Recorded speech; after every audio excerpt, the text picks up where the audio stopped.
My name's Anna Stothard, and my novel is called The Art of Leaving. It's about how the adrenaline of endings can be just as amazing as falling in love, and how leaving cities can be just as interesting as arriving in them. And this is from the very beginning. Luke appeared in the bedroom doorframe naked, apart from one sock wrinkled around his ankle. His stubble was wet from drinking out of the tap, and you could see a little clotted blood on his top lip, split in a scuffle at a party earlier in the evening. He was oddly accident-prone, with a tendency to start fires, break vases, and try to stop fights. "How's your lip?" Eva said, slipping off her shoes. "Fine." He touched the cut with the tip of his tongue.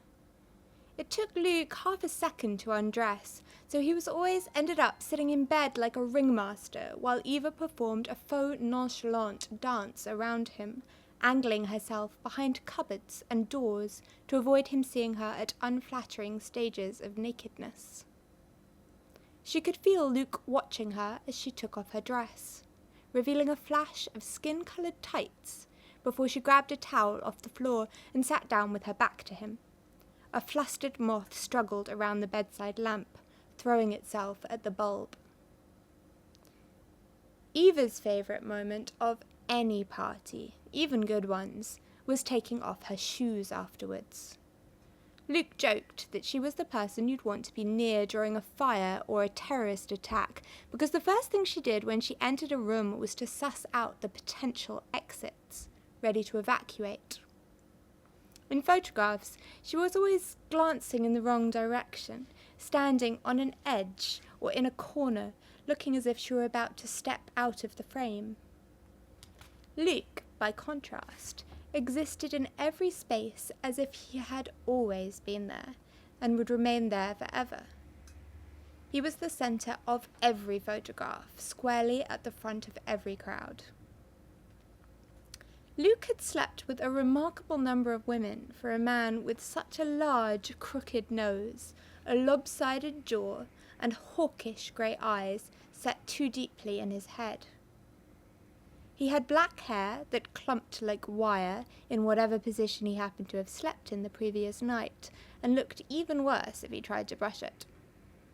When he was 10 years old, he was attacked by a dog and would have died if a passing rambler hadn't dragged the animal off his face. Scars from later mishaps also marked his skin, but mostly it was scars from the reconstructive surgery he had when he was 10. Little pale hemlines under both his ears and across his left eyebrow, which, in her unkind moments, Eva thought of as a mask. He was constructed, sewn together over his bones, and she wondered how he would have looked otherwise. He would still have had long Roman nose and animal shoulders slightly too broad for his body. Yet he acted as if he were the best-looking man in any room. Former flings of his occasionally tried to make friends with Eva at parties, smiling at her as if colluding about a shared fashion mistake.